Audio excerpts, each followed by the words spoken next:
It's 1902. A young Italian named Benito Mussolini moves to Switzerland to avoid serving in the military.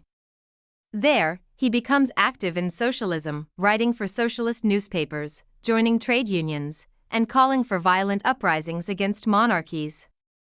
The Swiss police arrest him multiple times, send him back to Italy, release him, and he keeps returning to Switzerland until he finally serves his military term. Afterward, he even works briefly as a schoolteacher before returning to socialist activism.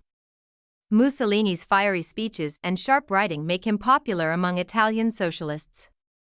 He's strongly against war, so when Italy invades Libya in 1910, he protests and gets arrested. When World War I begins, he again opposes Italy's involvement until he changes his mind. He realizes the war could create the chaos needed for revolution and suddenly supports it. His fellow socialists are outraged and expel him from the party. So Mussolini forms a new idea, not socialism, but fascism, a system that rejects class division and focuses on national unity and strength.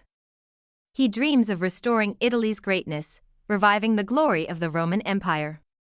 In 1922, he tells the King of Italy, "Make me Prime Minister, or I'll make myself Prime Minister."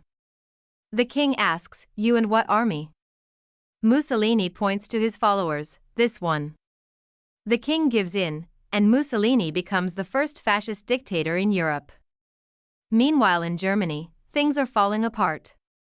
The Treaty of Versailles left the country humiliated, stripped of land, and crushed by debt. The economy collapsed, and people were desperate. That's when a small, angry man with a strange mustache, Adolf Hitler, appeared, promising to restore pride and power. Hitler, a veteran of World War I, starts a new political movement and, in 1923, tries to seize power in Munich. He fails and goes to prison but becomes a national figure. By 1933, he's appointed Chancellor of Germany and turns the nation into another dictatorship, fascist dictator number 2. Hitler and Mussolini share similar goals and soon form an alliance. They're later joined by Japan, which has been expanding across Asia. Japan had once been isolated from the world until Western powers forced it open.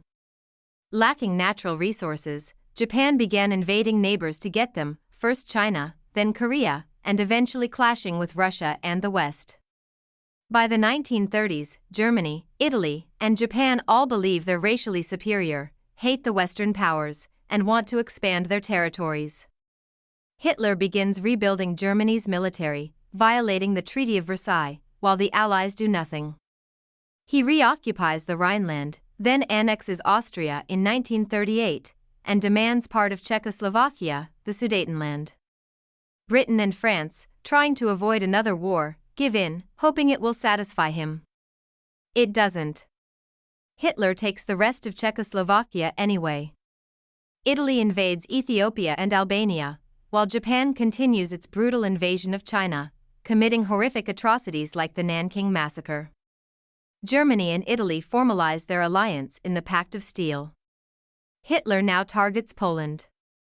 To avoid fighting both the West and the Soviet Union, he signs a non-aggression pact with Stalin, secretly agreeing to split Poland between them. On September 1, 1939, Germany invades Poland. 2 days later, Britain and France declare war on Germany. World War II has begun. Poland falls quickly. The war enters a quiet phase, the phony war, where little happens for months. France relies on old strategies and outdated defenses like the Maginot Line, while Britain hopes diplomacy might still work. But Hitler's next moves prove devastating. In April 1940, Germany invades Denmark and Norway, securing iron supplies for its war machine. The Allied counterattack fails, forcing Prime Minister Neville Chamberlain to resign. Winston Churchill takes his place. In May, Hitler unleashes Blitzkrieg, a fast, powerful new style of warfare, sweeping through Belgium and the Ardennes forest, bypassing French defenses. The Allied forces are surrounded. The British barely escape through Dunkirk, while France collapses soon after. With France defeated, Hitler expects Britain to surrender. Instead, Churchill vows to fight on. Hitler tries to bomb Britain into submission. The Battle of Britain begins. German bombers strike ports, airfields, and cities. When Britain bombs Berlin in retaliation, Hitler angrily orders his air force to focus on London. This shift gives the Royal Air Force precious time to recover. The British endure months of nightly bombings, the Blitz, but their spirit never breaks. Eventually, the RAF regains control of the skies, and Hitler is forced to postpone his invasion.